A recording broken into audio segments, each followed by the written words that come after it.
वन्दे गोविन्ददेवस्य नाम नारायणं सदा अबुद्ध्यापि यदुर्चार्य मुक्तपापोऽप्यजामिलः प्रभुरनन्दकुमारोऽमि स्वामिने वृषभानुजा कृतार्थोऽहं कृतार्थोऽहं कृतार्थोऽहं न संशयः तस्य सेवां प्रकुर्वीत यावज्जीवं स्वधर्मतः न फलार्थं न भोगार्थं न प्रतिष्ठा प्रसिद्धये शुद्धभाव प्रभोस्थाप्य न चातुर्यं प्रयोजकम् अंतर्यामी समस्तानां भावं जानाति माम्.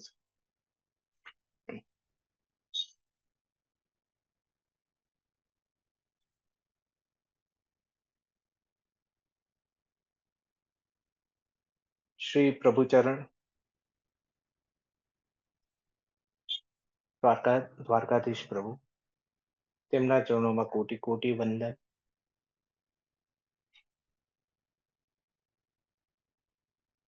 પૂજ્ય પિતૃચરણ તેમના ચરણોમાં પણ કોટી કોટી વંદન તથા સર્વે વિદ્વજ્જનો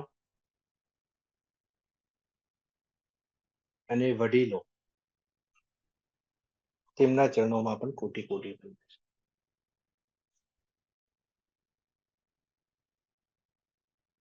શ્રીમદ ભાગવત શિબિર તેમાં ષષ્ઠ સ્કંદ તેનું નામ છે પુષ્ટિ લીલા.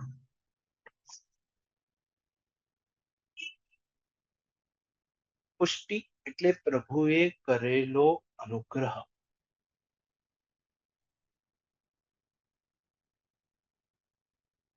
મહાપ્રભુજી ષષ્ઠ સ્કંદના પ્રારંભમાં પોતાની કારિકામાં તેનું વર્ણન કરે છે. એવં કૃષ્ણ જયાખ્યમ હિ પંચમે સ્થાનમીરિતિમ એકોનવિંશે સધ્યાયે પુષ્ટિ ષષ્ઠે નિરૂપ્યતે.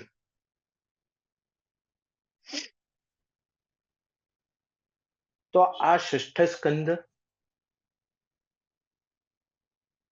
તેના પહેલા સ્થિતિ લીલા પંચમ સ્કંદનું વર્ણન થયું. ષષ્ઠમ સ્કંદની પુષ્ટિ લીલાના કુલ અધ્યાયો 19.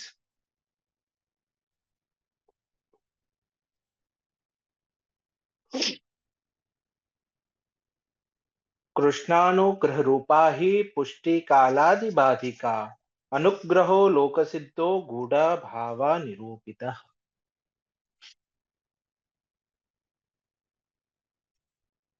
તો ભગવાને જેના પર અનુગ્રહ કર્યો, જેના પર કૃપા કરી, તે સર્વ એ કાલના બંધનથી મુક્ત થયા છે. મતાંતરસ્ય ભાષા તો નામ પ્રકરણે મતા ધ્યાને હરિપ્રવેશસ્તુ સ્પષ્ટ પ્રોક્તસ્તથર્ચતે.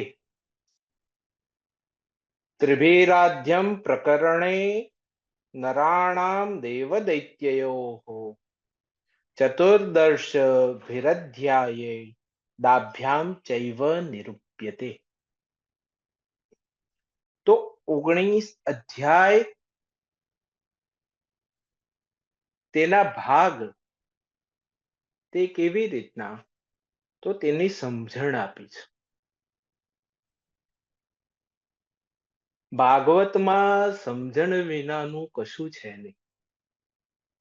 હા, આપણે જેમ જેમ એનું અધ્યયન કરીએ છીએ, તેમાં ઊંડાણમાં ઉતરીએ છીએ, તેમ તેમ આપણને સમજણ પડતી જાય છે. ત્રિભિરાધ્યમ પ્રકરણે પહેલા 3 પ્રકરણ છે. તો 19 અધ્યાયનું મૂળ વિભાજન એ 3 ભાગમાં કરેલું છે. અને એ 3 ભાગના પછી વિશેષ વિભાજન, તેમ 19 અધ્યાયો થાય છે. તો પહેલું ભગવાનનું નામ પ્રકરણ, બીજું રૂપ પ્રકરણ, અને ત્રીજું એ અર્ચન પ્રકરણ અથવા તો સેવા પ્રકરણ કહો તે છે. એમાં ભગવાનનું નામ, તો નામ એ 3 રીતે લેવાય. ભગવાનની નામ સેવા એ 3 રીતે થાય છે: શ્રવણ, કીર્તન અને સ્મરણ. લૌકિકમાં પણ કોઈ પણ વ્યક્તિને આપણે 3 રીતે યાદ કરીએ. શ્રવણથી યાદ કરીએ, પછી કીર્તન એટલે કોઈની સાથે વાતો કરતા કરતા એનું નામ લઈએ તે, અને ત્રીજું કે એકાંતમાં બેઠા હોઈએ અને તેનો વિચાર કરીએ તો તે વ્યક્તિ આપણે યાદ કરીએ.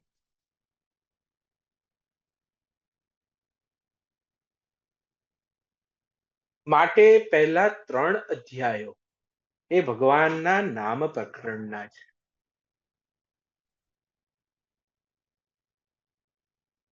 એમાં પહેલું પ્રકરણ એ શ્રવણ છે, બીજું કીર્તન છે અને ત્રીજું સ્મરણ છે.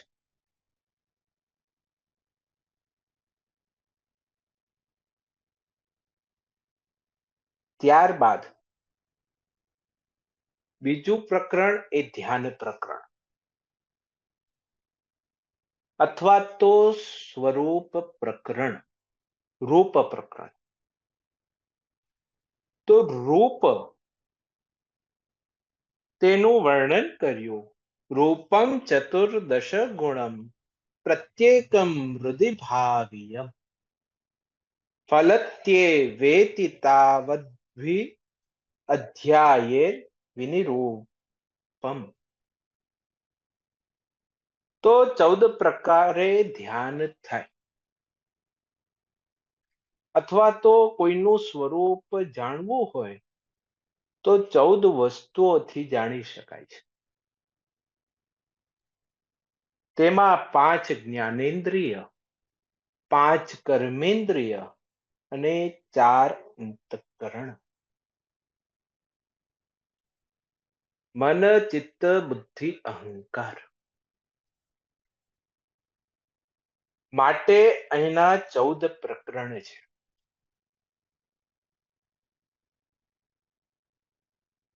દરેક પ્રકરણમાં ભગવાન જુદી જુદી રીતે જુદા જુદા ફલ આપે છે.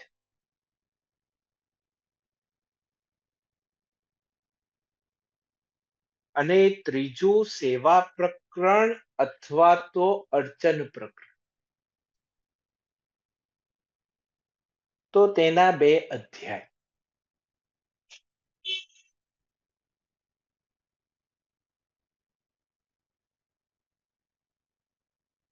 સેવા એ બાહ્ય સેવા પણ થાય અને આંતરિક સેવા પણ થાય.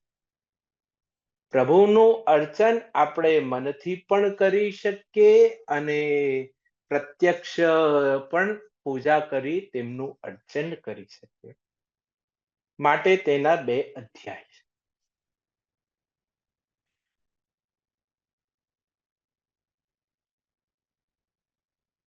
હવે રૂપના 14 અધ્યાયો, તેનું પણ વર્ણન અને તેનું ફળ કહ્યું. રૂપેણ મોક્ષદ પ્રોક્તો રસેણાનંદદાયક ગંધેન ભક્તિદ પ્રોક્ત સ્પર્શેના ખિલતાપનુત. તો રૂપ પ્રકરણ 4થા અધ્યાયથી શરૂ થાય, તો તેનો પહેલો અધ્યાય 4થો અધ્યાય થયો, રૂપ પ્રકરણ.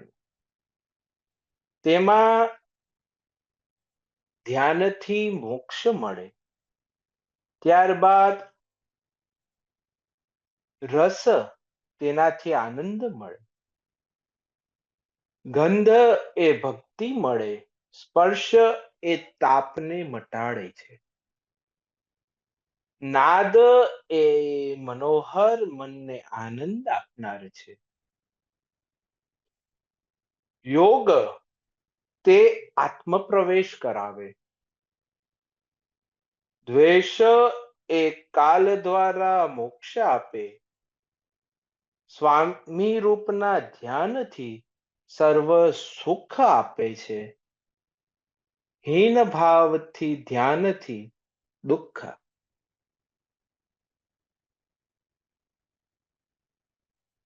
આ એના જુદા જુદા ફલ છે. હવે તેની અંદર પ્રથમ પ્રકરણ એ નામ પ્રકરણ, તેમાં શ્રવણ ભક્તિ તેનું નિરૂપણ કહેવામાં આવ્યું છે. પુષ્ટિ સ્વાર્થા પરાર્થા તુ ભક્તિ સા નવમે મતા અજામિલો દાસ યોગ્ય પ્રાગેવ હરિણા તથા.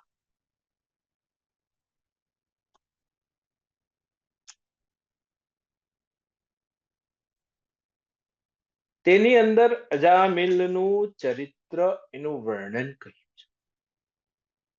શ્રી સુખદેવજીએ કહ્યું કે પંચમ સ્કંદમાં નરકોનું વર્ણન કહ્યું, દ્વીપોનું વર્ણન કર્યું, આ બધું વર્ણન કર્યું. ત્યારે પરીક્ષિત રાજાએ પ્રશ્ન કર્યો, કરોતિ ભૂયો વિવશ પ્રાયશ્ચિત્ત મથો કથમ દૃષ્ટ શ્રુતાભ્યામ યત પાપમ જાનન્યાપ્યાત્મનો હિતમ.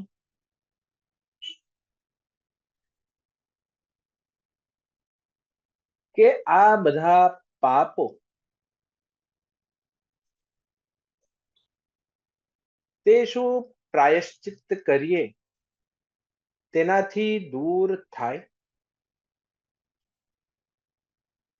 અને જે વ્યક્તિઓ આ પાપ છે તેવું જાણી છતાં પાપ વાસનાઓને વિવશ થઈ વારંવાર એવા જ કર્મ કરવા પ્રવૃત્ત થાય છે, તો તેનું પ્રાયશ્ચિત કેવી રીતે સંભવી શકે?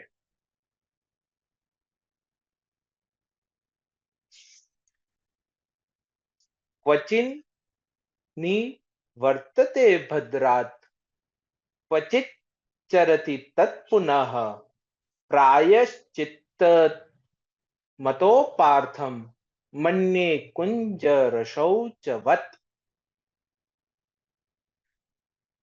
મનુષ્ય પ્રાયશ્ચિત વડે પાપોથી છુટકારો મેળવે તો ક્યારેક પાછો એ જ પાપો કરવા લાગે. તો આવી સ્થિતિમાં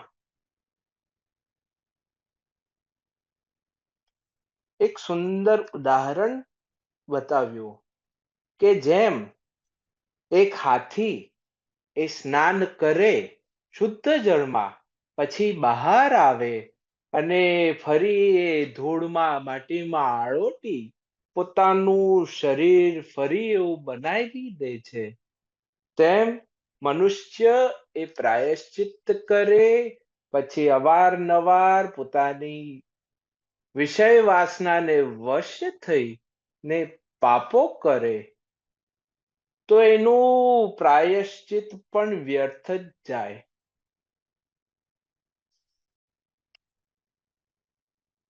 તો તેવાનું કલ્યાણ કઈ રીતના?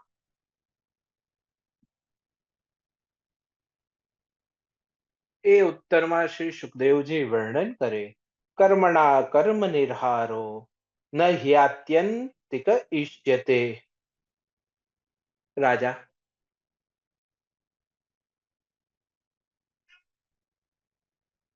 વાસ્તવમાં તો કર્મ વડે કર્મનો નિર્બીજ નાશ થતો નથી. આપણે એવું વિચારીએ કે આટલું પાપ કર્યું, હવે ચલો પુણ્ય કરી લઈએ તો આપણા પાપ નાશ થાય. ખરેખર એવું થતું નથી.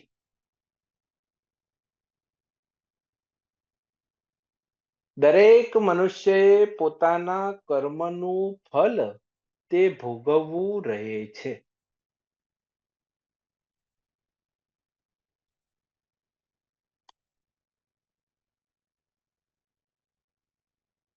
એ ગીતામાં પણ ભગવાને અર્જુનને આજ્ઞા કરી. કર્મ કર્મ ય પશ્ચેત કર્મણી સ કર્મય.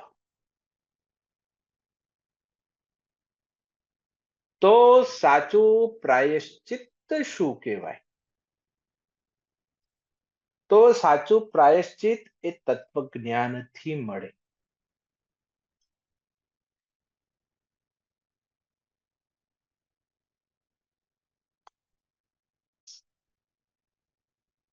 તો એવું કોઈ પ્રાયશ્ચિત ખરું?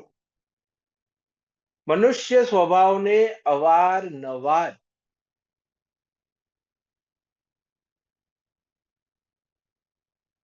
દ્રષ્ટાંત જોઈ. બુદ્ધિનો એક ગુણ, તેનું નામ તર્ક. અને આજનો મનુષ્ય એ તર્ક સિવાય બીજી કોઈ વાતમાં માને નહીં. આપણે કહીએ કે એવું કરવાનું એટલે પહેલા તર્ક કરે કે આ શા માટે કરવા. ભાઈ અમારા વડીલોએ કહ્યું હતું એટલે અમે કર્યું. હા પણ તમે કર્યું પણ અમે તો ન કરીએ. એટલે જ્યાર સુધી તેમને દ્રષ્ટાંત આપીને સમજાવીએ નહીં, ત્યાર સુધી એ સમજાય નહીં. તો ભાગવતનો એક ગુણ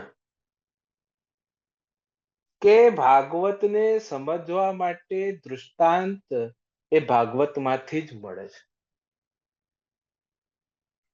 હા, એને ક્યાં ઉપયોગ કરવો અને કેવી રીતના સમજવો એ દરેક મનુષ્યની જુદી જુદી વિચાર શક્તિ પર આધારિત છે.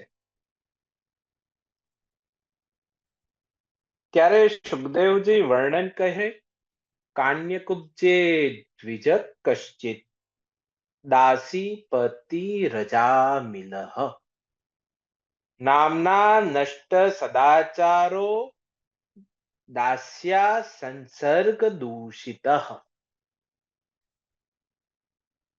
સો કન્યાકુબ્જમાં નગરમાં એક દાસીપતિ બ્રાહ્મણ રહેતો, તેનું નામ અજામિલ.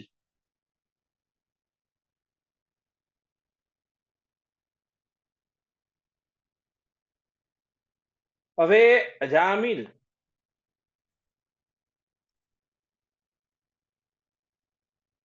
એ જન્મથી જ દૂષિત હતો નહીં.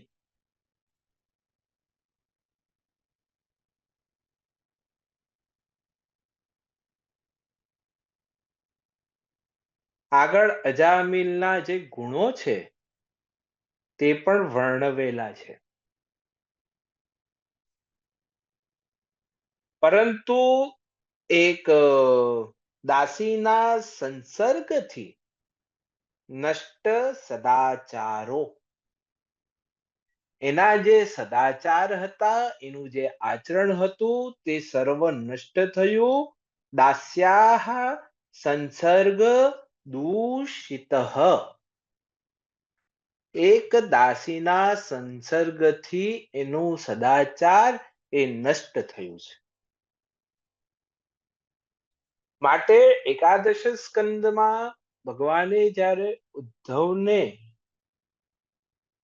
પ્રશ્નોના નિરાકરણ કર્યા, ત્યારે કહ્યું કે ઉદ્ધવ, જીવનમાં સત્સંગ ઓછો થાય તો વાંધો નથી, પરંતુ જીવનમાં દુસ્સંગ ક્યારે કરતો નહીં.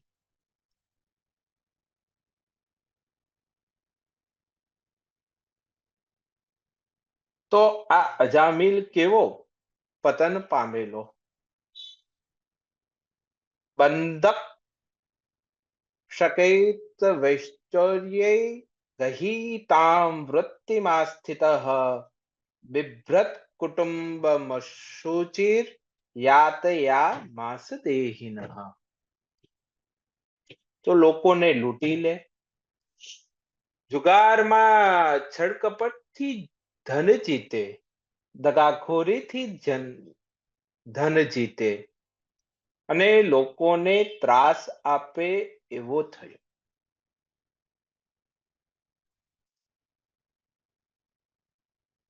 તે આ દાસીના સત્સંગમાં એટલો રહ્યો કે ન કરવાના દરેક કાર્ય તેણે કર્યા છે.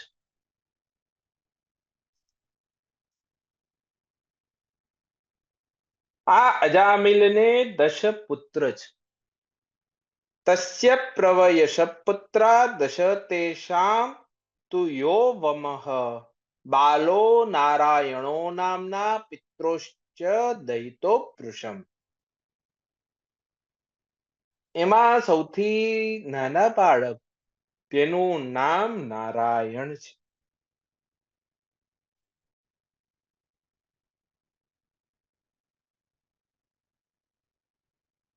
હવે તેને તેના બાળકમાં એટલો સ્નેહ, એટલો પ્રેમ,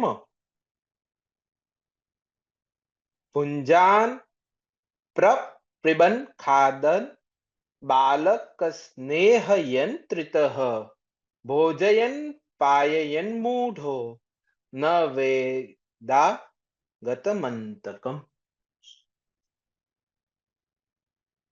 તેણે પોતાનું સંપૂર્ણ હૃદય તે બાળકને સોંપેલું. તેને કોળિયા ભરાવે, તે ખવડાવે, તે પોતે પાણી પીતો હોય ત્યારે તેને પાણી પીવડાવે અને આમ પોતાનું ચિત્ત એ સૌથી નાના બાળક નારાયણમાં રાખે. આમ કરતા કરતા સૈવમ વર્તમાનોજ્ઞ મૃત્યુકાલ ઉપસ્થિતે મતિંચકાર તનયે બાલો નારાયણા.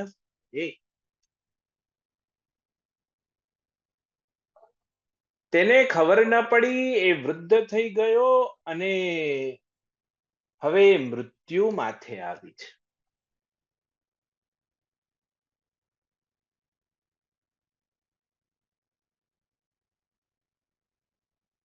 મૃત્યુ આવી એટલે યમદૂતો આવ્યા છે.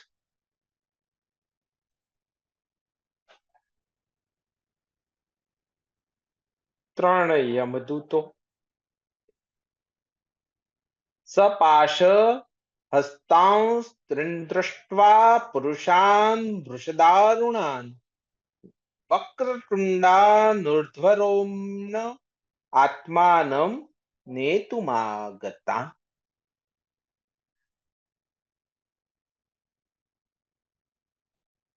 આ યમદૂતોનું દર્શન એ અજામિલને થયું છે.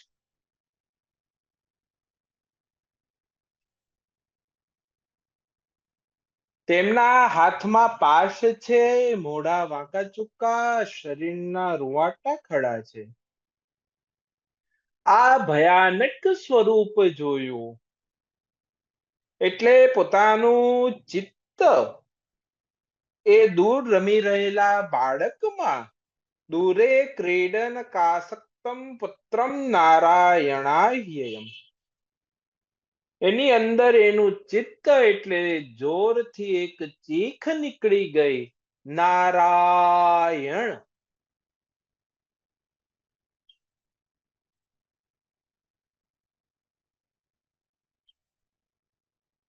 આ અવાજ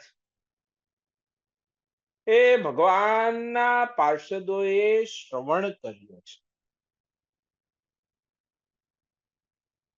ભર્તુનામ મહારાજ પાર્ષદા સહસાપતન.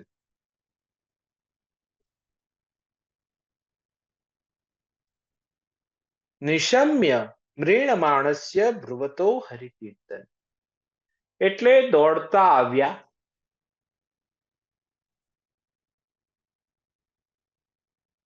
આવીને યમદૂતોને રોકે છે કે તમે અમને લઈને જશો.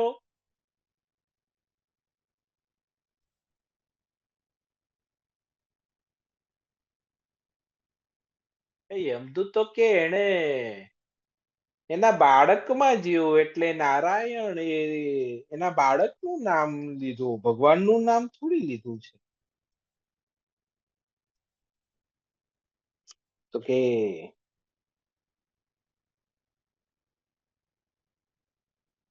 વાત તો સાચી છે,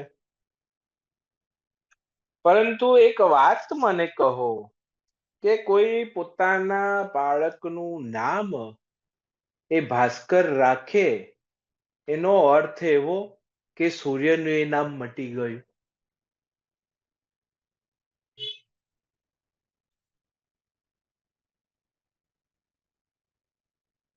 અને આદ્ર હૃદયથી જ્યારે ભગવાનનો પોકાર થાય ત્યારે તેને મુક્તિ મળે છે. તો આ તો કેટલું સારું કહેવાય. હાલતા જાઓ, ફરતા જાઓ, ભગવાન પાપ કરતા જાઓ અને અંતે ભગવાનનું નામ લો એટલે મુક્તિ મળી જાય. ના, એવું નથી. આ પ્રકરણ આપણને એવું સમજાવે છે. એવું નથી. માટે આની અંદર વિશેષ રૂપે ભગવાનના પાર્ષદો અને યમદૂતો વચ્ચેનો સંવાદ એ વિસ્તારથી વર્ણન કર્યું.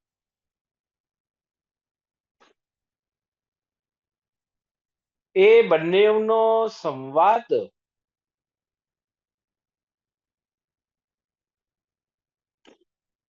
એ અજામિલે શ્રવણ કર્યો, તેની સાથે ભગવાનનું નામ લીધું અને અંતે પછી ભગવાનને ધ્યાન કર્યું, એનું સ્મરણ કર્યું, ત્યારે મુક્તિ થઈ છે.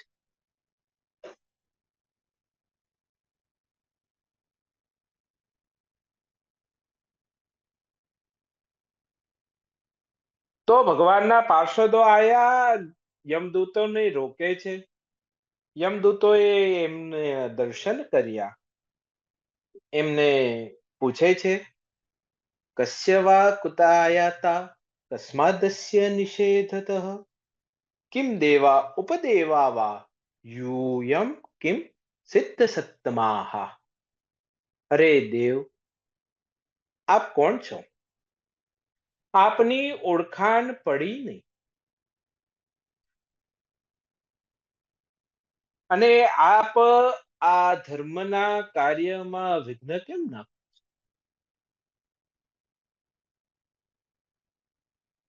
એટલે ભગવાનના દૂતોએ કહ્યું, જો તમે યમના દૂત હોવ તો यूयं वै धर्मराजस्य यदि निर्देशकारिणः वृतधर्मस्य न त्वत्वं यच्च धर्मस्य लक्षणम्. જો ખરેખર તમે ધર્મરાજ યમના દૂત હોય તો ધર્મનું તત્વ કયું છે, ધર્મનું લક્ષણ કયું છે તેનું વર્ણન કરો. ત્યારબાદ એ કહો કે દંડ કેવી રીતે આપવામાં આવે અને દંડને પાત્ર કોણ છે.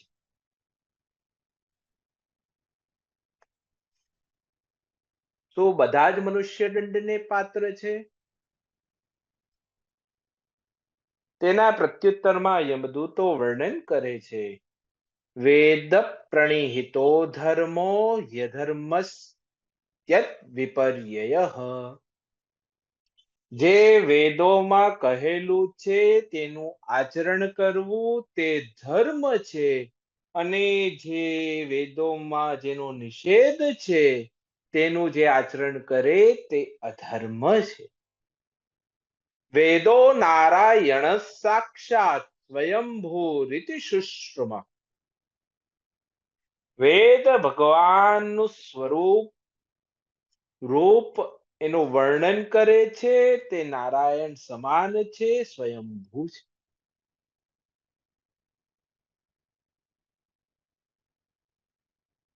પરંતુ આ દરેક મનુષ્ય તેમાં સત્વ, રજ અને તમ આ ત્રણેય ગુણ રહેલા હોય છે. તેનાથી તે અવારનવાર કોઈક ને કોઈક પાપ કર્યા કરે.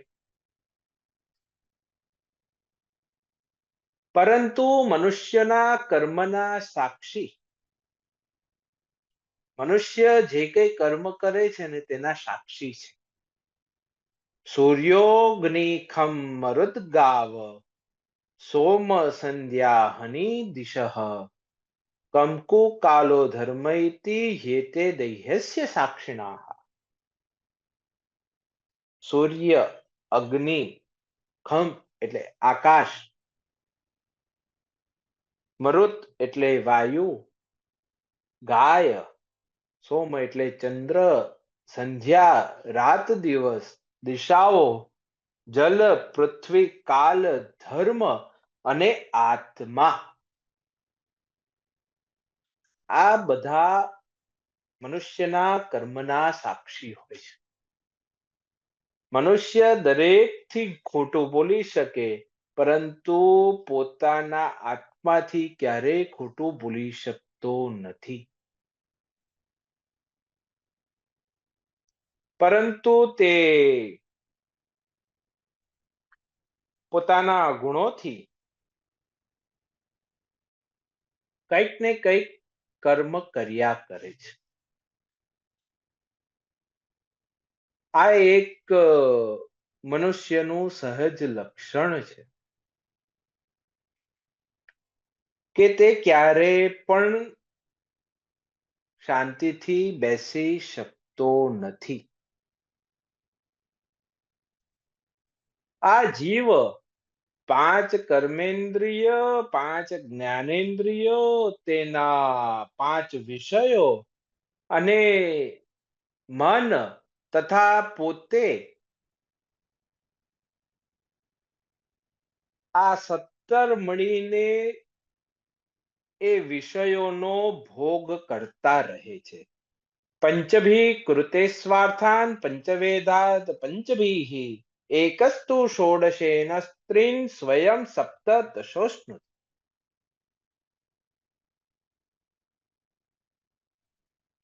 તેનાથી સારા ખોટા અનેક કર્મ એ મનુષ્ય કરે. અજામિલ પણ આ ઇન્દ્રિયોને વશ થયેલો. અરે દેવતાઓ, તમે તો જાણતા હતા. અયમ હિ શ્રુત સંપન્ન શીલ વૃત્ત ગુણાલય ધૃતવ્રત મૃદુર્દાંત સત્યવાન મંત્ર વિચ્છુષી. આ અજામિલ એ શીલ, સદાચાર, સદગુણોનો ભંડાર. જીતેન્દ્રિય તો, સત્યનિષ્ઠ તો, મંત્રવેત્તા ને પવિત્ર હતો. છતાં પણ તે બધાને વશ થઈને એક વખત એના પિતાએ એને વનમાં મોકલ્યો.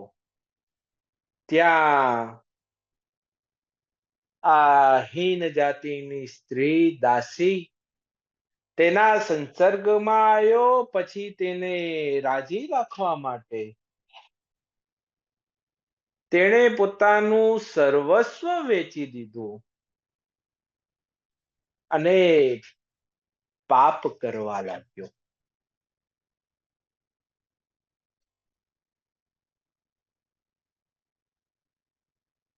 તો તેને દંડ મળવો અનિવાર્ય છે.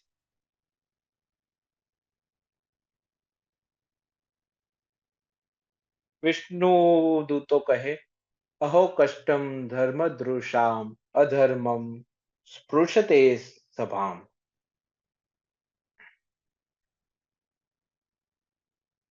કે મોટા આશ્ચર્યની વાત છે કે આજકાલ ધર્મજ્ઞોની સભામાં અધર્મ પ્રવેશી ગયો.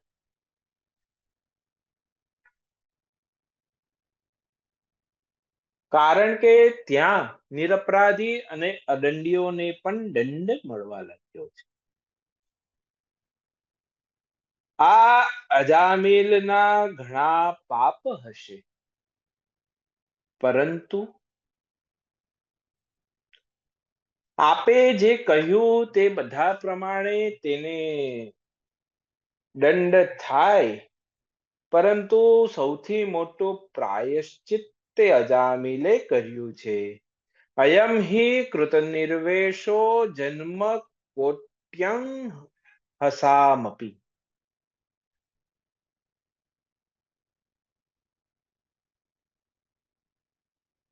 તો શું કર્યું છે? તો ભગવાનનું નામ એનાથી મોટું, એનાથી વિશેષ બીજું પ્રાયશ્ચિત નથી. અનેક પ્રાયશ્ચિતો અંદર વર્ણન કર્યા છે. આગળ પણ વૃત્તાસુરના પ્રકરણમાં બ્રાહ્મણો દ્વારા ઇન્દ્રએ અશ્વમેઘ યજ્ઞ કરીને બ્રહ્મ હત્યા દૂર કરી, તો રાજાની હત્યા, બ્રહ્મ હત્યા, ગૌ હત્યા, આ બધા વિશેષ જે પાપ તે આવા પ્રાયશ્ચિતથી દૂર થાય છે. પરંતુ આ સર્વ પ્રાયશ્ચિતથી વિશેષ પ્રાયશ્ચિત એ ભગવાન નામ સંકીર્તન છે.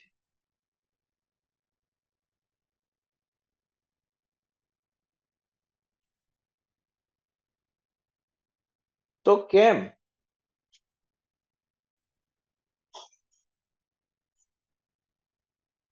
તો દરેક મર્યાદા ભક્ત જ્યારે પ્રાયશ્ચિત કરે ત્યારે તેનું પાપ બળીને ભસ્મ થાય.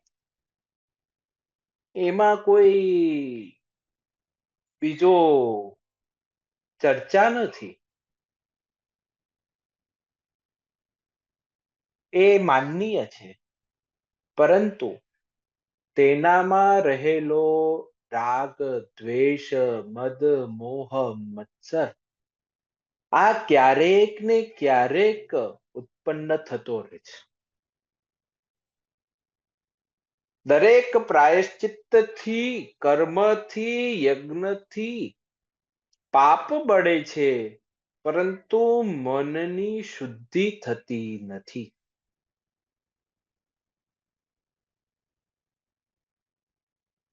માટે એના પછીના શ્લોકમાં ભગવાનના નામનો મહિમા વર્ણન કર્યું છે. નૈકાંતિકમ તદ્વિકૃતેપી નિષ્કૃતે મન પુનર્ધાવતિ ચેદ સત્પથે તત્કર્મ નિર્હારમભિપ્સતામ હરે ગુણાનુવાદ ખલુ સત્વભાવનઃ.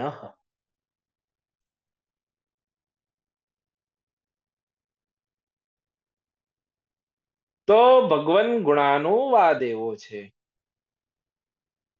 કે જે પ્રાયશ્ચિત મનને એ શુદ્ધ કરે છે અને પાપનો નાશ કરે છે. જાણતા લો તો નહીં, અજાણતા લો તો પણ પતિત સ્ખલિતો ભગ્ન સંદષ્ટ તપ્ત આહત હરિરીત્ય વશેનાહ પુમાન નાર્હતિ યાત નામ. તો કઈ કઈ વખતે? તો પડતી વખતે. પતિત સ્ખલિતો એટલે લપસી ગયા હોય કેવું. ભગ્ન એટલે જ્યારે શરીર તૂટતું હોય ત્યારે. સંદષ્ટ એટલે સાપનો ડંખ હોય. તપ્ત આગમાં બળતી વખતે અને આહત એટલે જ્યારે ઘા થયા હોય, આ બધી વિશેષતા, આ બધી વિવશતામાં પણ જો હરિનામ લેવામાં આવે તો તેને યમયાતનામાં જવું પડતું નથી. પુમાન નારહર યાતના.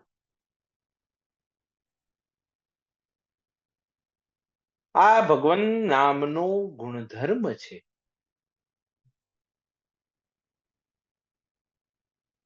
તો પછી આ અજામિલે જે વર્ણન કર્યું, પ્રભુનું નામ લીધું, તેનાથી એના એક જન્મના નહીં પરંતુ અનેક જન્મના પાપો એ બળીને ભસ્મ થઈ ગયા અને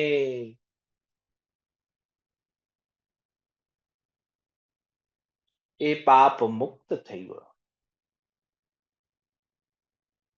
યમદૂતોનું કઈ ચાલ્યું નહીં. એ ત્યાંથી ચાલ્યા ગયા. હવે અજામિલ એ સભાન અવસ્થામાં આવ્યું. એણે વિચાર કર્યો, ઓહો હો હો, આ સ્વપ્ન હતું કે આ શું હતું?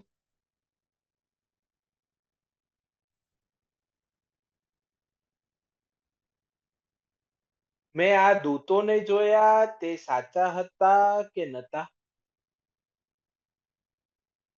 હવે અજામિલને સત્સંગથી એની બુદ્ધિ સુધરી છે. ઇતિ જાત સુનિર્વેદ સંગેન સાધુષુ ગંગાધ્વાર મુપેયાય મુક્ત સર્વાનુબંધન. જો કોઈ સત્પુરુષનો સાધુનો ક્ષણ માત્રથી સત્સંગ થયો હોય તો પણ એ કલ્યાણ કરનારું છે. અજામિલ પોતાને વિચાર કરે, અહો મે પરમમ કષ્ટમ અભૂદ વિજિતાત્મનઃ. હો,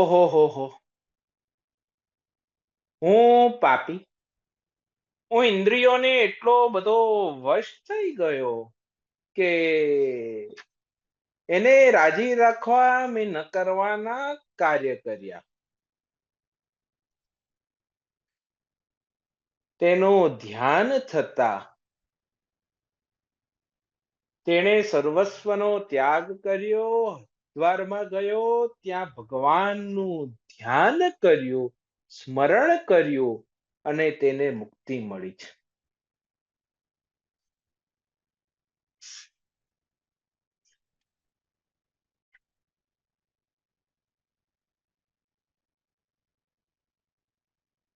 એટલે પરીક્ષિતજીએ પ્રશ્ન કર્યો, નિશમ્ય દેવ સ્વભટોપવર્ણિતમ પ્રત્યાહ કિમ તાન પ્રતિધર્મરાજ.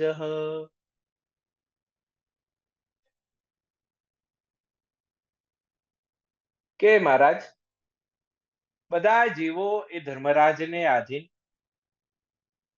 પરંતુ ભગવાનના પાર્ષદો તેમની આજ્ઞાને ભંગ કરે તો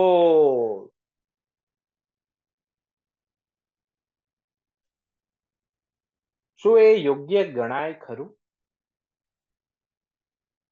એના પ્રત્યુત્તરમાં સુખદેવજીએ કહ્યું કે રાજા, જેવા પ્રશ્નો તમને થયા એ યમદૂતોને પણ થયા. એ આવ્યા યમપુરીમાં અને યમરાજાને પૂછ્યું કે મહારાજ, આ સૃષ્ટિમાં તમે એક કે તમારા જેવા બીજા બી ધર્મનો નિર્ણય કરનાર ખરા? તો કહે કેમ?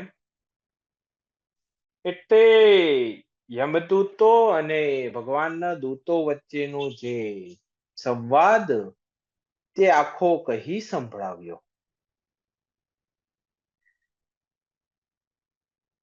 એ સંવાદ આખો શ્રવણ કરીને યમરાજા કહે પરો મદન્યો જગતસ્તસ્થુશ્ચ ઓતમ પ્રોતમ પટવદ્યત્ર વિશ્વમ. કે જો દૂતો, તમે એવું માનો કે આ જગતનું કરતા ધરતા બધાને તેના કર્મ પ્રમાણે પાપ પુણ્યનો નિર્ણય હું કરું, પરંતુ આ જગતમાં મારા સિવાય એક ભગવાન એવા છે કે જેમની આજ્ઞામાં અમે બધા રહીએ છીએ.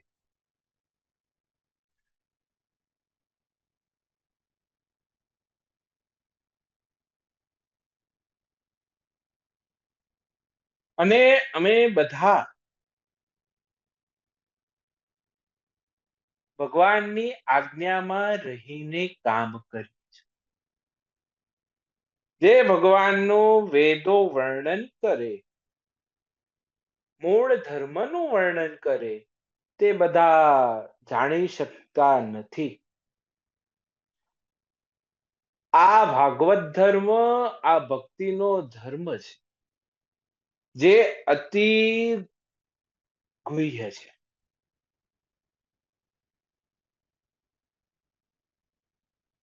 સ્વયંભૂ નારદ શંભુ કુમાર કપિલો મનુઃ પ્રહલાદો જનકો ભીષ્મો બલિર્વૈયા સકીર્વણ.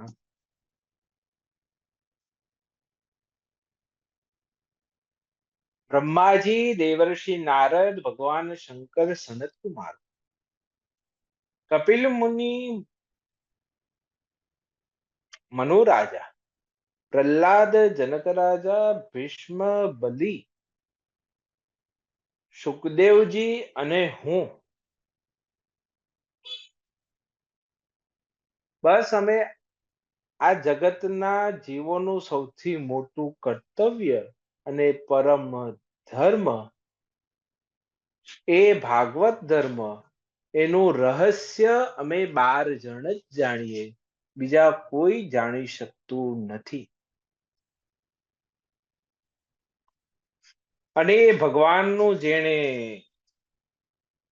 શ્રવણ કર્યું, જેણે કીર્તન કર્યું, જેને સ્મરણ કર્યું, તેને નિશ્ચિત મોક્ષ પ્રાપ્ત થાય છે. તે અમારા યમના બંધનમાંથી મુક્ત થઈ જાય છે.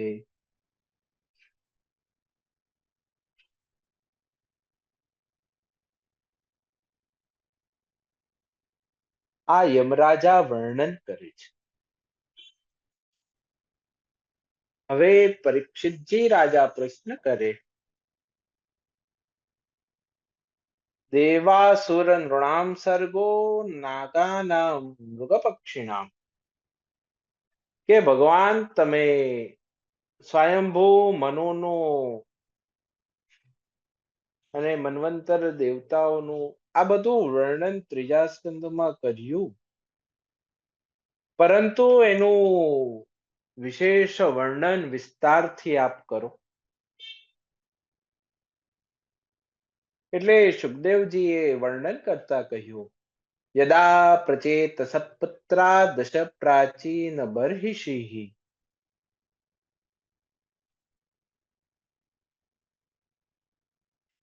કે પ્રાચીન બર્હિના દશપુત્રો જે પ્રચેતાઓ, તે જ્યારે જન્મ તપસ્યા પૂર્ણ કરીને પાછા આવ્યા, તેમણે જોયું કે તેમના પિતાજી નિવૃત્ત પરાયણ થયા છે, જગતમાં વૃક્ષો છે, એ સિવાય પ્રજા એટલી વધારે છે. એટલે વૃક્ષો ઉપર એમણે ક્રોધ કર્યો અને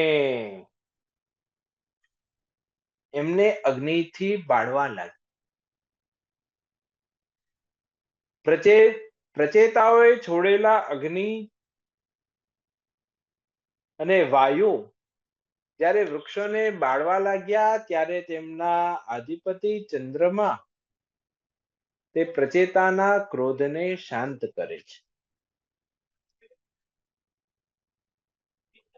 અને તેમનો વિવાહ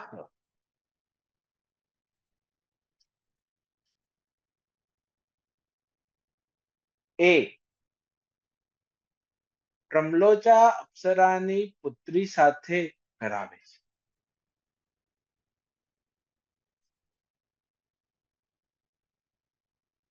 તેમને ત્યાં દક્ષ પ્રજાપતિ થયા છે.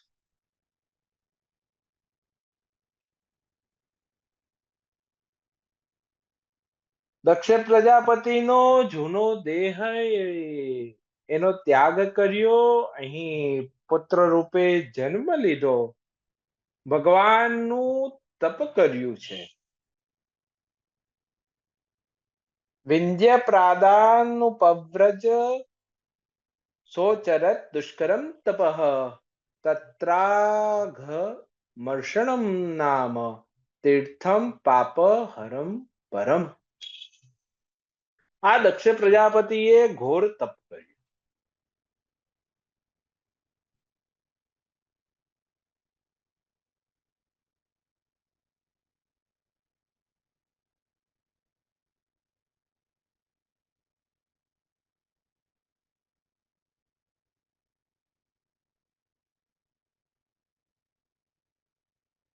અને તેણે ભગવાનની સ્તુતિ, તેનું ગાન કર્યું.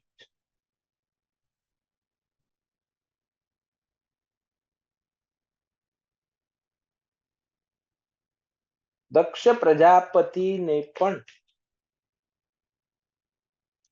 ભગવાનની કૃપા, ભગવાનનો અનુગ્રહ એ પ્રાપ્ત થયેલો છે.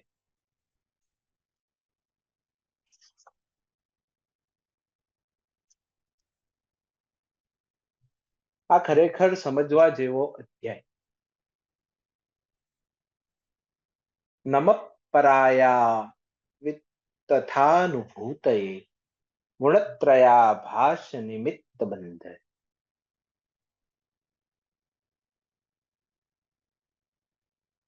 જે જીવોએ આ ત્રણ ગુણની સૃષ્ટિ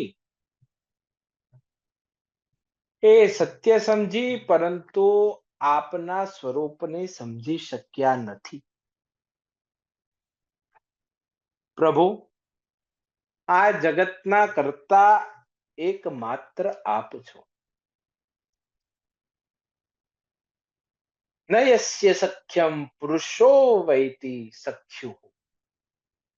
આમ તો જીવ અને ઈશ્વર એ સખા છે. એક જ દેહમાં એ બંને જોડે રહે છે. પુરંજન વ્યાખ્યાનમાં પણ એનું વર્ણન કર્યું. પરંતુ આ જીવ એ ઈશ્વરને ભૂલી જાય.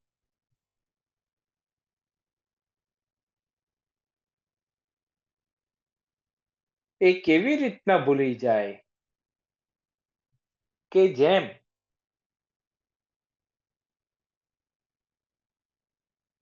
આ જગતના રસ, રૂપ, રસ, ગંધ આદિ તેના વિષયો એ જે પ્રકાશિત કરનારા તેની ઇન્દ્રિયો, નેત્ર, જીહ્વા, આ ઇન્દ્રિય વૃત્તિ જાણતા નથી. તેમાં માનવ, આ જીવાત્મા એ પરમાત્માને ભૂલી જાય.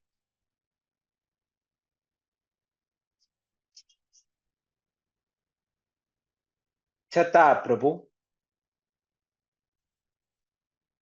આપ સર્વ પર અનુગ્રહ રાખો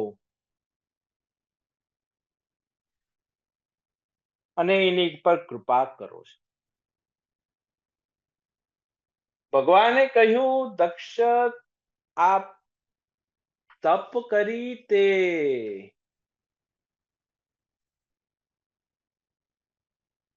મને આનંદ આપ્યો.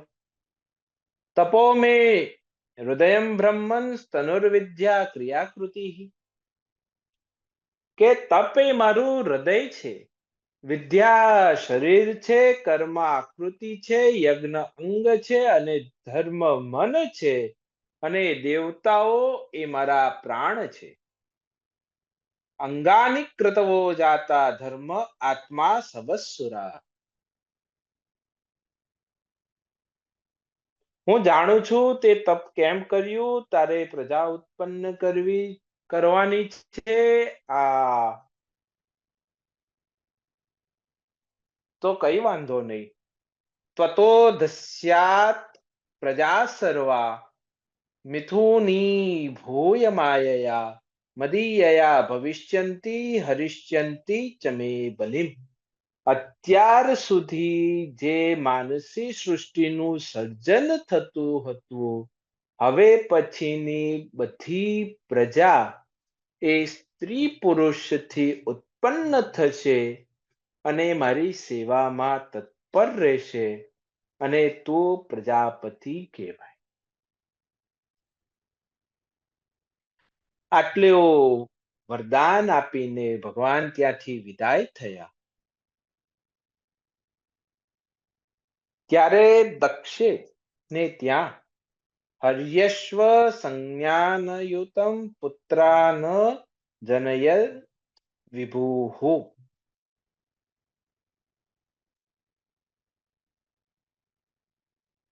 તો હર્યશ્વ નામના 10,000 પુત્ર દક્ષ પ્રજાપતિને ત્યાં ઉત્પન્ન થયા.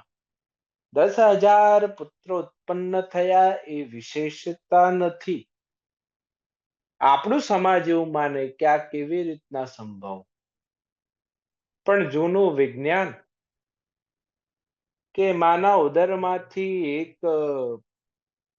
પિંડ, જેની અંદર અનેક તંતુમાં જીવાત્મા રહેલો હોય, એક તેલનો હોજ ભરાય, તેમાં ઔષધિઓ મૂકવામાં આવે, તેમાં આ અંડનું એનું સંરક્ષણ થાય, એનું પોષણ થાય, અને સમય જતા તેમાંથી અનેક બાળકો ઉત્પન્ન થાય છે. આજની ભાષામાં વિજ્ઞાન એક તરફ પ્રયાણ કરી રહ્યો, જેને આપણે ટેસ્ટ ટ્યુબ બેબી કહીએ. પરંતુ આ હજી પ્રયાસ કરી રહ્યો છે, ને આપણે ત્યાં આ વર્ષો પહેલા થતું. આપણા ઋષિ મુનિઓ કરતા. તો આ બાળકોમાં વિશેષતા શું હતી? તો અપૃથક ધર્મશીલાસ્તે.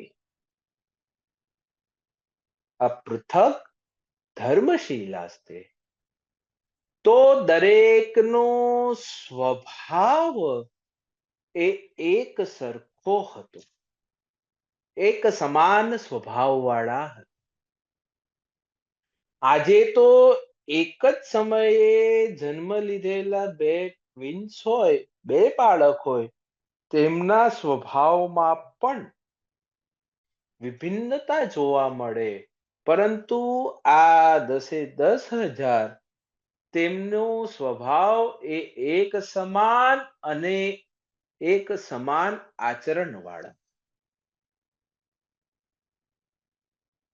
પિતાએ પ્રજા ઉત્પન્ન કરવાનું કહ્યું. તત્ર નારાયણ સરસ તીર્થમ સિંધુ સમુદ્રયો સંગમો યત્ર સુમહન મુનિ સિદ્ધ નિષેવિ.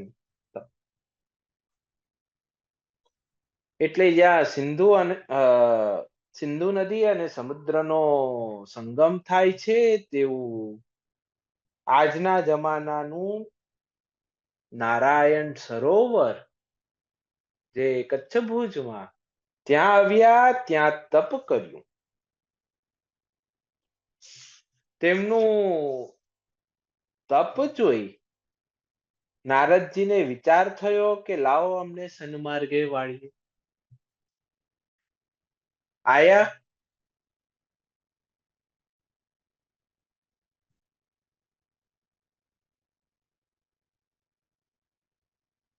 વાચકકૂટમ તુ દેવર્ષે સ્વયં ભીમ વૃષોર્ધિયા ભોગક્ષેત્રમ જીવસંજ્ઞમ યદનાદિ નિજ બંધનમ. એટલે કહ્યું, બાળકો તમે આ કરો છો, તમે પ્રજા ઉત્પન્ન કરશો, તમે સૃષ્ટિનું સર્જન કરશો, પણ ભૂ એટલે તમે એનો અંત જોયો છે? જેનો અંત જ નથી જોયો તો પછી તમે સર્જન કેવી રીતના કરશો? અને કેટલાક કૂટ પ્રશ્નો પૂછ્યા છે. આ પ્રશ્નો દરેકને સમજવા જેવા છે. એક એવેશ્વરસ્તુર્યો ભગવાન શાશ્રય પરઃ તમદૃષ્ટ્વા ભયમ પુંસ કિમ સત્કર્મ ભીર ભવેત. તમે મને જણાવો કે એક એવો દેશ જેમાં એક જ પુરુષ છે એ કયો? એવી ગુફા કઈ જેમાંથી બહાર નીકળવાનો રસ્તો નહીં? એવી સ્ત્રી કઈ જેના ઘણા રૂપ ધારણ કરી શકે? એવો પુરુષ કયો જે વ્યભિચારિણી સ્ત્રીનો પતિ હોય? એ નદી કઈ જે સવડી અને અવળી આગળ અને પાછળ બંને દિશામાં વહે? અને એવું ચક્ર કયું જે છરા અને વજ્રનું બનેલું?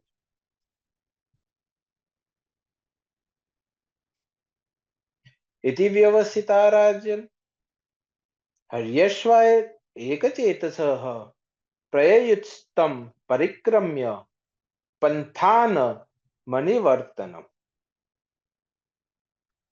આ ઘણા હર્યશ્વા વગેરે પુત્રો તે એક સાથે વિચાર કરે. ઓહો હો હો, શું દેવર્ષિએ આપણને રસ્તો બતાવ્યો?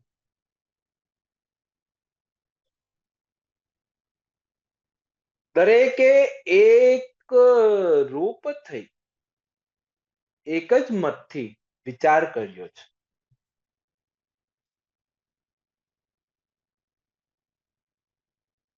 ભૂ એટલે કે આ શરીર,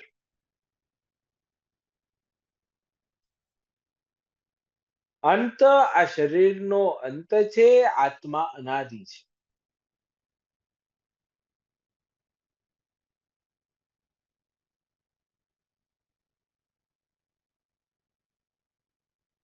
એક એવી ગુફા જેમાંથી બહાર ના નીકળાય.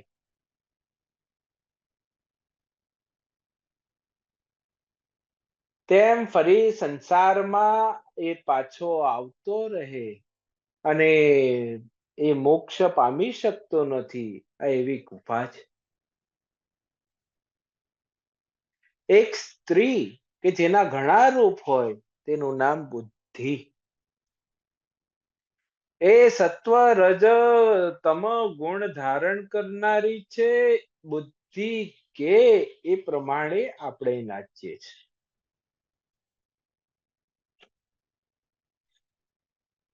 એના સંગથી આ જીવ રૂપી મનુષ્યનું ઐશ્વર્ય એનું સ્વરૂપ એ નષ્ટ થઈ જાય છે. અને તેની જ પાછળ પાછળ જેમ એક પતિ દોડતો હોય એમ દોડ્યા કરે છે. વહેતી નદી એનું નામ માયા. એ સવડી પણ વહે અને અવળી પણ વહે. પ્રલય કરનારી પણ માયા અને સર્જન કરનારી પણ માયા. અને જે ચક્ર છે તેનું નામ કાળ, માટે એને કાલ ચક્ર કહેવાય. તે કોઈના પણ માટે રોકાતું નથી. આ બધા વિચાર કરી પોતે મોક્ષના માર્ગે આગળ વધ્યા.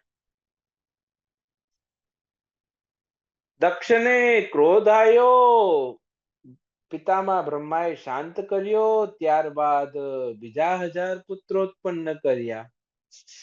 એમને પણ નારદજીએ સન્માર્ગ બતાવ્યો, એટલે નારદજીને શ્રાપ આપ્યો. અહો સાધુ સાધુ નામ સાધુ લિંગેન નસ્ત્વયા, કે તે મારી પ્રજા ઉત્પન્ન ન થવા દીધી, જા તને એક જગ્યાએ સ્થિર રહેવાશે નહીં. નારદજી કે સંત તો ફરતો ભલો એક જગ્યાએ હોય તો એકનું કલ્યાણ કરે, જગતમાં બધે ફરે તો બધાનું કલ્યાણ કરે. ત્યારબાદ દક્ષની 60 કન્યા, તેમાંથી દશધર્માય કાયેન્દો દ્વિષત ત્રીણ વદત્તવાન. 10ના વિવાહ ધર્મ સાથે કર્યા, 13 કશ્યપ મુનિ સાથે, 27 ચંદ્ર સાથે, 27 નક્ષત્રો ઓળખાયા, 2 ભૂત સાથે, 2 અંગીરા સાથે, 2 કૃષાશ્વ સાથે, અને છેલ્લે જે 4 બચી તે પાછા કશ્યપ સાથે. આમ આખી દક્ષનું કન્યા તેનાથી સૃષ્ટિ ભરાવા લાગી. તેનું વર્ણન કર્યું. હવે 7મા અધ્યાયમાં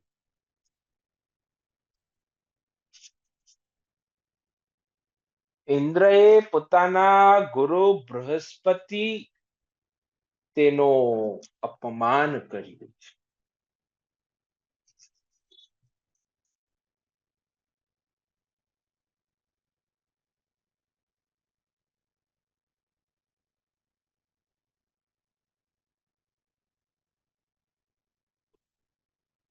સભામાં બૃહસ્પતિ આવ્યા, ઇન્દ્રએ સન્માન ન આપ્યું. બૃહસ્પતિ રિસાયા, ત્યાંથી ચાલ્યા ગયા. ઇન્દ્રની ત્રૈલોક્યની લક્ષ્મી ચાલી. ગુરોડનાધિ ગતસંજ્ઞા પરીક્ષણ ભગવાન સ્વરાટ, ધ્યાયન ધિયા સુરેયુક્તા શર્મ નાલભતાત્મનઃ. ક્યારે પણ ગુરુનું અપમાન કરવું નહીં. ગુરુનું અપમાન કરવાથી ત્રૈલોક્યની લક્ષ્મી ચાલી જાય છે.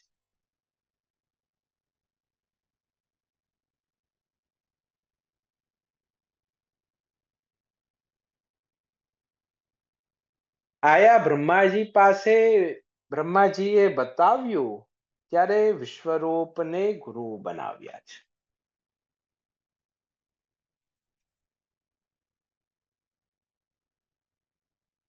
હવે વિશ્વરૂપ 3 મુખવાળા થયા છે.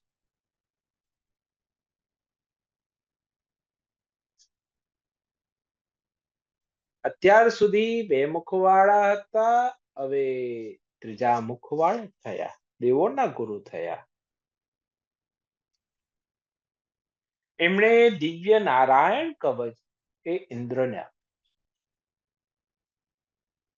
નિત્ય જો સંધ્યાકાળના સમયમાં ઉત્તર દિશાનો દીવો કરીને, મુખ કરીને, એક આસન પર બેસીને એનો પાઠ કરે તો એના સંકલ્પ નિશ્ચિતપણે ભગવાન પૂર્ણ કરે.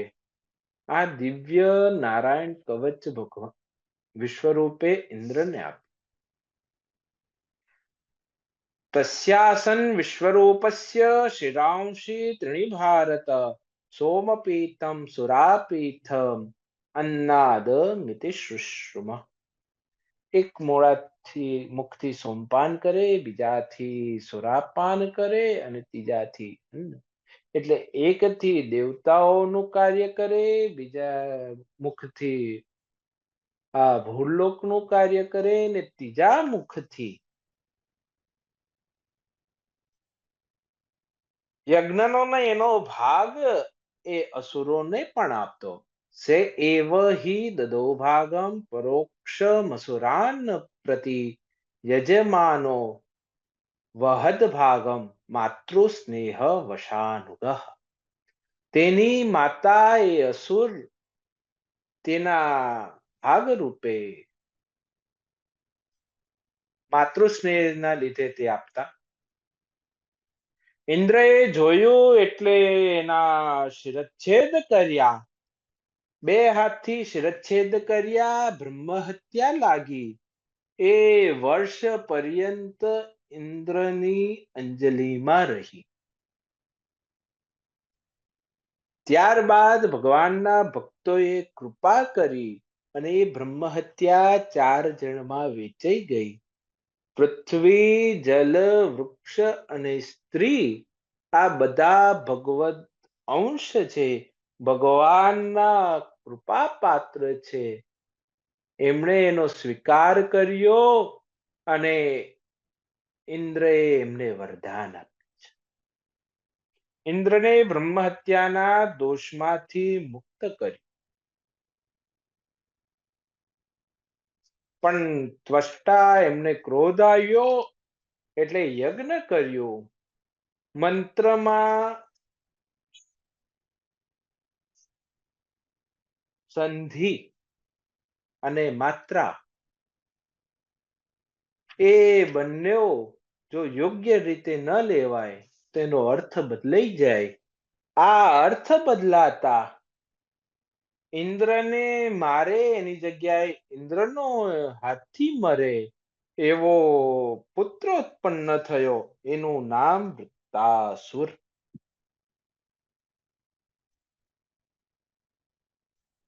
ભગવાને કૃપા કરી. વિશ્વરૂપને નારાયણ કવચ ઇન્દ્રને આપ્યો. ભગવાનની ઈચ્છા નહીં, પરંતુ આગળ ભક્તનું કલ્યાણ કરવાનું માટે કૃપા કરી છે. પુષ્ટો હરિચ્છયા જાતો વિશ્વરૂપ સ્ત્રીરૂપ ધ્રુવ. તો વિશ્વરૂપ એ મર્યાદા પુષ્ટિ હતા અને વૃત્તાસુર એ પૂર્ણ પુષ્ટિનું સ્વરૂપ છે. પુષ્ટિરત્ર દ્વિરૂપા હિ મર્યાદા પુષ્ટિભેદતઃ વિશ્વરૂપસ્ય મર્યાદા દ્વિતીયો વૃત્ત ઉચ્યતે. ભક્તોપી દેવદ્રોહેણ વર્તતે વિષયો યથા. અતસ્તુ મારણીણો હિ કંટકન્યાય તપ.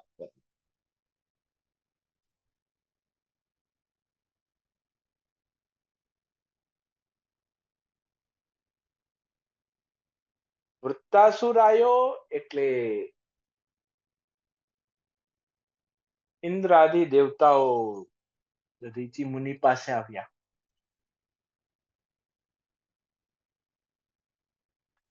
હવે દધીચી મુનિ વિચાર કરે કે હું વજ્ર બનાવવા મારા અસ્થિ આપો અને દેહ ત્યાગ કરો તો આત્મહત્યાનું પાપ લાગે. એટલે પોતાના શરીર ઉપર ઘી અને મધ લગાવી સંધ્યાના સમયે જ્યારે ગાયો પાછી આવી રહી હતી ત્યાં માર્ગમાં સૂઈ ગયા. ગાયો આ દધીચી મુનિના શરીરને ચાટવા લાગી અને ચાટતા ચાટતા શરીર આખું ચટાઈ ગયું, કેવળ અસ્થિઓ રહી ગઈ. આ રીતના આપણે ત્યાં ઋષિ મુનિઓએ ધર્મનું રક્ષણ કરવા, દેવોનું રક્ષણ કરવા પોતાના શરીરના ત્યાગ કર્યા.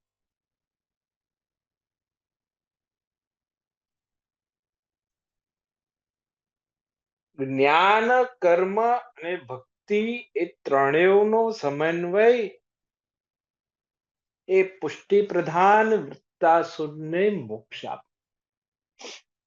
અને આ ત્રણેય પ્રકારની કૃપા ભગવાને ઇન્દ્ર ઉપર કરાવી છે.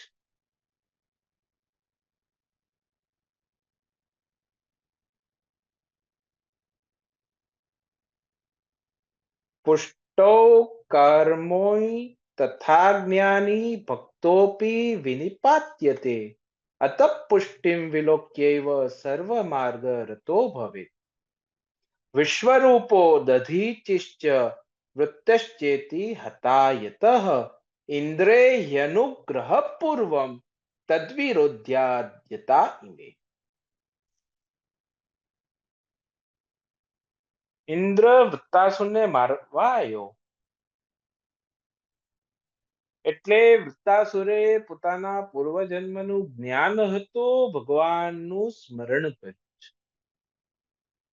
ભાગવતમાં બે જગ્યાએ ચતુશ્લોકી, એક દ્વિતીય સ્કંદમાં અને એક ષષ્ઠ સ્કંદમાં. દ્વિતીય સ્કંદની ચતુશ્લોકી એ જ્ઞાન માર્ગની છે અને ષષ્ઠ સ્કંદમાં વૃત્તાસુરે કરેલી એ પુષ્ટિની ચતુશ્લોક છે.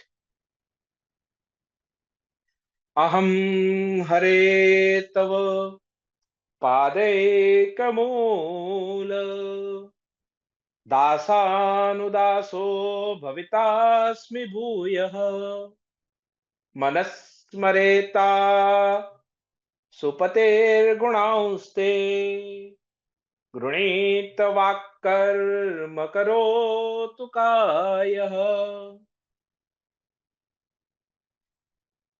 એ પહેલા વૃત્તાસુરે ભગવાનને સંબોધન કર્યું છે.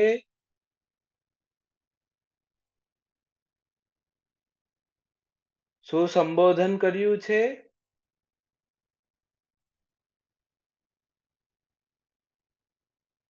મત પતિ વિધત્તે. મારા પ્રાણપતિ ભગવાન, હું તમારી સ્તુતિ કરું. અહમ હરે, પ્રભુ હું આપના દાસનો પણ દાસ થવા માંગુ છું. દાસાનો દાસો ભવિતા એટલે બીજા જન્મમાં, આ જન્મમાં નહીં. કેમ? તો આ જન્મમાં આ અસુર કાયા મળી છે. બીજા જન્મમાં કૃપા કરજો. જો સારી કાયા, તેનાથી હું આપની દાસ નહીં પરંતુ તેમનો પણ દાસ થવા માંગુ છું. દાસાનું દાસ. દાસ થવું સહેલું છે. કેમ? તો જે દાસ હોય ને તેને પોતાના સ્વામી પાસે કંઈક મેળવવાની ઈચ્છા અંદર રહેલી હોય અને સ્વામી પણ સમર્થ હોય જે આપી શકે છે. પણ દાસના પણ દાસ થવું એ કઠિન છે. ગાયો, વૈષ્ણવો, બ્રાહ્મણો જેમની પાસે સેવા કરવાથી બીજું કંઈ નથી મળતું, આમ પોતાનું ચિત્ત એ કેવળ ભગવાનમાં રહે ત્યારે જ પૂર્ણ પુષ્ટિ પ્રાપ્ત થાય છે. ભગવાનના જે સાચા દાસ છે એ ધન, સંપત્તિ, આરોગ્ય, ઐશ્વર્ય, અરે એટલું નહીં તો નહીં પરંતુ એ મુક્તિ પણ નથી માંગતા. એ કેવળ ભગવાનની ભક્તિ માંગે છે. એક વસ્તુ, સાકર ખાવામાં આનંદ કે સાકર બનવામાં આનંદ? સાયુજ્ય, સામીપ્ય, સાનિધ્ય અને શાષ્ટી, 4 પ્રકારની મુક્તિ ભગવાન આપે તો પણ પુષ્ટિ ભક્તે ના પાડે. પ્રભુ આપને મળવામાં જે તો શું આનંદ મળવાનો, જે આનંદ અમને આપની સેવામાં મળે છે.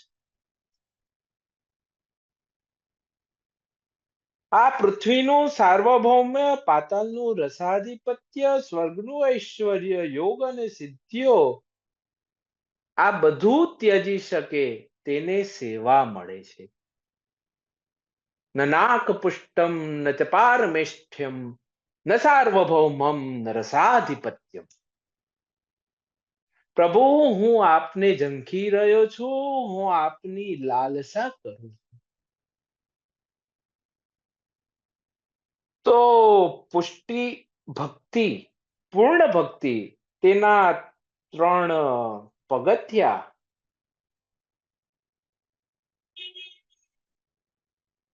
તે પ્રમાણેનું વર્ણન કર્યું. પ્રેમ, આસક્તિ ને વ્યસન, તો પહેલા જેમ પક્ષીઓ પોતાના માતાની વાટ જોઈ રહ્યા હોય, તેમ પ્રભુ હું આપની વાટ જોઉં. પછી પક્ષીઓને ઉડતા આવડે એટલે જતા રહે. ત્યારબાદ આસક્તિ એટલે ગાયનું વાછરડું જેમ ગાયનું રાહ જોવે કે હમણાં સાંજે આવશે, દૂધ મળશે. પરંતુ એ પણ મોટું થાય એટલે ચાલવા જાય, પછી માતા પિતાનો સાથ છોડી દે.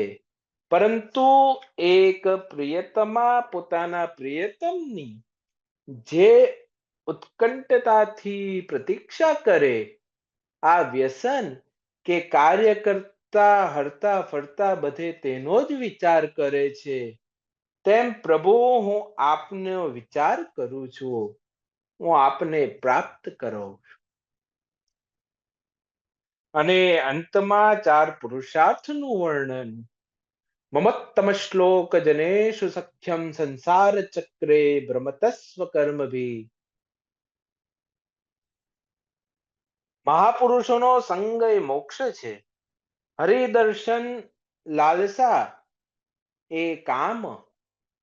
શ્રી હરિ એ જ સાચું ધન છે, એ અર્થ થયો. અને જે ભક્તિ શાસ્ત્રને સંમત હરિને હરિજનોનું દાસ્ય બને, એ ધર્મ થયો. આમાં ધર્મ અર્થ કામ મોક્ષ આપણે એમ ક્રમ લઈએ, પરંતુ અહીં મોક્ષ કામ અર્થ અને ધર્મ આમ વર્ણન કર્યું. ઇન્દ્રએ વૃત્તાસુરનો વધ કર્યો. ફરી બ્રહ્મ હત્યા લાગી એટલે અશ્વમેઘ યજ્ઞ વડે તે દૂર થઈ.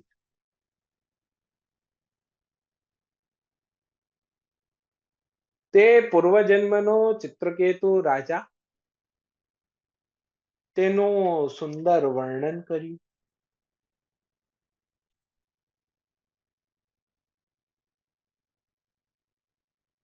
ચિત્રકેતુ રાજાને ત્યાં સંતાન નહીં, પરંતુ અંગિરા મુનિએ કૃપા કરી, તેમને ત્યાં સંતાન થઈ. પુત્રના જન્મ સમયે 6 અરબ ગાયના દાન કર્યા છે. ગ્રામાન હયાન ગજાન પ્રાદાન ધેનુર નામ અર્બુદાની ષટ.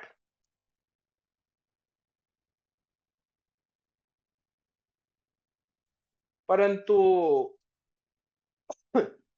બીજી બધી રાણીઓ પ્રત્યે તેમનો પ્રેમ ઓછો થતા એ બધી મળીને આ પુત્રને મારી નાખ્યો. ચિત્રકેતુ રાજા હવે પ્રમાદ કરે છે, વિલાપ કરે, એટલે અંગિરા મુનિ અને નારદજી પધારે છે. નારદજી એ જીવને લાવે. અરે જીવ, આ તારા માતા પિતા આટલું રુદન કરી રહ્યા છે, તને એમની પર કરુણા નથી આવતી? એટલે જીવે કહ્યું, કસ્મિન જન્મ.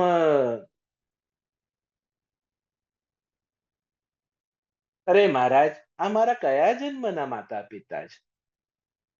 હું તો જીવ છું. હું મારા કર્મના કારણે પાપ પુણ્ય ભોગવવા અવારનવાર કોઈક ને કોઈક યોનિમાં જન્મ લઉં છું. આ મારા કયા જન્મના માતા પિતા છે એ મને ખ્યાલ નથી. આપ કૃપા કરીને મને જણાવો. એમનું સુખ એમનું દુઃખ મને કશું સ્પર્શતું નથી. આ ચિત્રકેતુ રાજા, એને ભાન થયું, એને મંત્ર મળ્યો. ઓમ નમસ્તુભ્યમ ભગવતે વાસુદેવાય ધીમહિ પ્રદ્યુમ્ન નિરુદ્ધાય નમઃ શંકર્ષણાય ચ. એનાથી તપ કર્યું, સંકર્ષણ પ્રભુના દર્શન થયા. એક દિવસ જ્ઞાન આવે, પરંતુ જો ભક્તિ ન હોય તો એ જ્ઞાન ભગવાનને પ્રાપ્ત કરાવતી નથી. અને ભક્તિ એ સંતના સત્સંગથી મળે. એટલે શિવજીનું અપમાન કરતા પાર્વતીજીએ શ્રાપ આપ્યો. એ ચિત્રકેતુ એ બીજા જન્મમાં વૃત્તાસુર થયો, ત્યાંથી એ દિવ્ય તેજ રૂપે ભગવાનમાં મળી ગયો. આ આખી એની કથા એ વર્ણન કરી.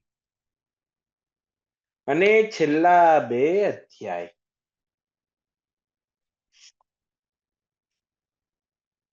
તેનું વર્ણન એટલે મરુદ્ગણોની ઉત્પત્તિ એનું વર્ણન કર્યું.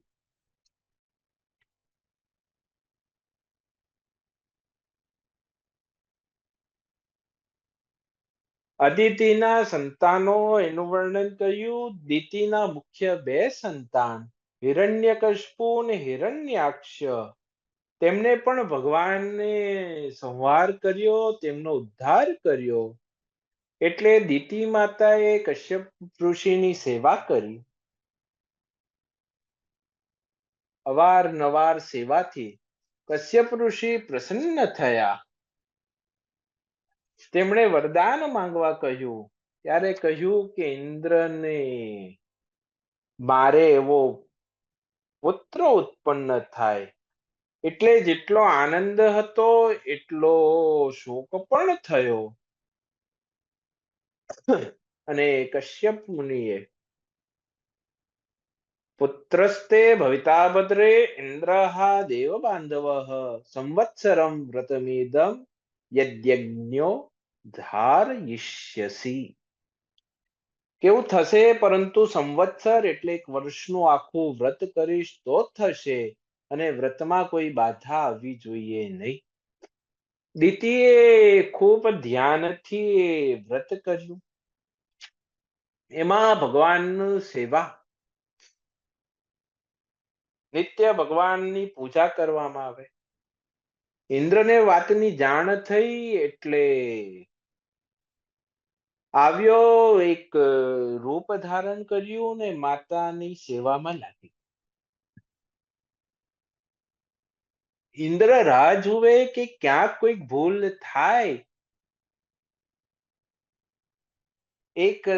એકદા સાતુ સંધ્યાયામ ઉચ્છિષ્ટા વ્રતકર્ષિતા. એક દિવસ એવું થયું કે દિતિ ઉચ્છિષ્ટ મુખ વડે એ સૂઈ ગયા. ત્યારે યોગ દ્વારા ઇન્દ્ર અંદર પ્રવેશ કર્યો. ગર્ભમાં રહેલા બાળકના 7 ટુકડા કર્યા. એ રુદન કરવા લાગ્યા. રુદંતમ સપ્તધૈકૈકમ મારોદી રીતિતાન પુનઃ. એટલે ઇન્દ્રએ કહ્યું, રડીશ નહીં, રડીશ નહીં. એણે 7ના પણ 7 કર્યા. આમ 49 થયા. ઇન્દ્રને ભગવાનની લીલા એ સમજાવી બહાર આવ્યા. માતાની સ્તુતિ કરી છે. તો પિતામાં રહેલા 3 ભાવ તે 6 ગુણો વડે અને 7મા ધર્મી આ એ 7 બાળકમાં ઉતર્યા. અને ધર્મ પ્રકરણમાં જેમ ભગવાનના 6 ગુણ એ ધર્મ અને ધર્મી એમની સાથે હોય, એ સાતેયમાં આ 7 ભગવાનના ભાવ ઉતર્યા. આમ કરતા 49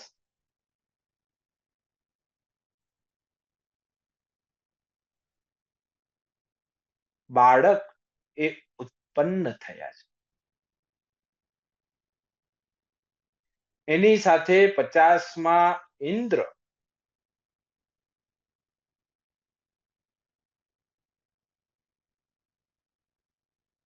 અને તેનું વર્ણન કર્યું છે. પ્રસન્નત્વાદ્વયપત્યમ ક્રોધાન્નો વાંછિત સ્થિત ઉભયાન માનસમ કિંચન ન્યૂનમ એકાધિકત્વતઃ વધસ્યાભિ નિવેશસ્તુ સેવયા પ્રાયશો ગતઃ પુષ્ટિરૂપા તુ યા સૃષ્ટિ સાધારણ્ય વિશેષ ભાગ. આ 49 ગણો તે ઇન્દ્ર સાથે ગયા અને તેમના ગણ બનીને તેમની સાથે રહ્યા. અને છેલ્લા અધ્યાયમાં એ પુંસવન વ્રત તેનું નિરૂપણ કર્યું છે. પ્રતિન પૂજનમ મુખ્યમ મિત્યંતે વ્રત સંકથા.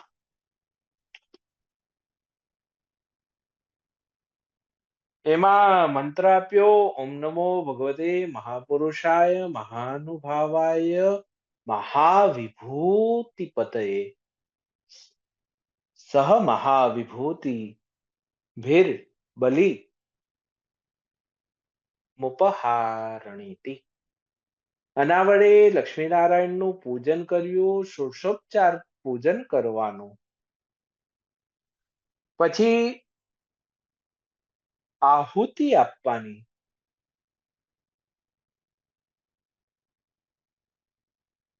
દ્વાદશાહુતિ અને ત્યારબાદ 10 વાર દશવારમ જપેન મંત્રમ તત સ્ત્રોત્ર મુદીરયે. એ રીતના કારતકવદ અમાવાસ્યાએ દેહ શુદ્ધિ કરી માક્ષર શુદ્ધ પડવાથી લઈને 1 વર્ષ સુધી જે આ વ્રત કરે તેને તેનું જે ફળ માંગ્યું હોય એ નિશ્ચિતપણે મળે અને પ્રાપ્ત કરે.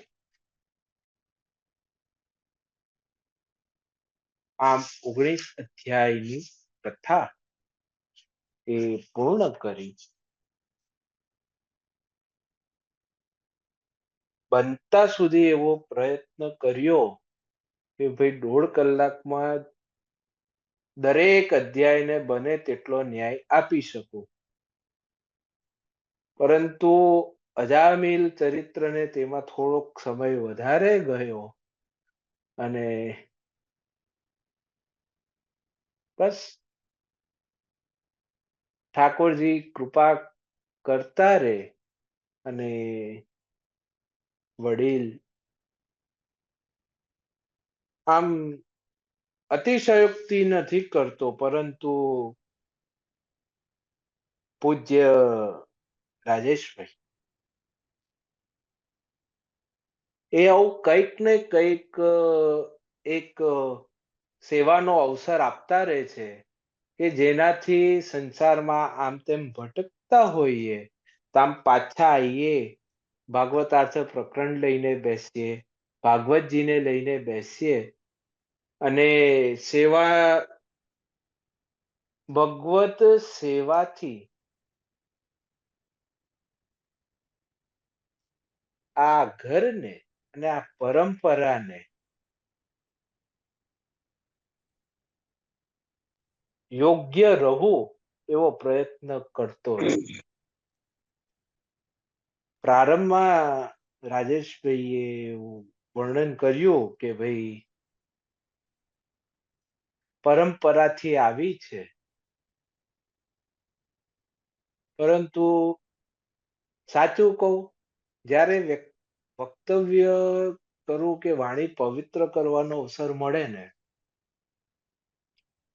ત્યારે એવું લાગે કે એમની કૃપા તો છે જ, પરંતુ હું એ પરંપરાને વધારેમાં વધારે ન્યાય આપી શકું એવું વક્તવ્ય કરું. બસ એ જ બરોબર. ધ્યાનમાં રાખીને પ્રયત્ન કરું છું. છતાં કોઈ ત્રુટી રહી હશે. હા, મનુષ્ય છું એટલે ભૂલ થવાની, ત્રુટી રહેવાની. પરંતુ આગળ અવસર મળશે તો વિસ્તારમાં હજી ષષ્ઠ સ્કંદને ન્યાય આપીશું અને એ ત્રુટીને પૂર્ણ કરીશું. આપનો ખૂબ ખૂબ ધન્યવાદ કે આપના નિમિત્તના કારણે મારી વાણી પવિત્ર થઈ. સર્વને મારા જય શ્રી કૃષ્ણ અને સર્વના હૃદયમાં બિરાજમાન પ્રભુને મારા દંડવત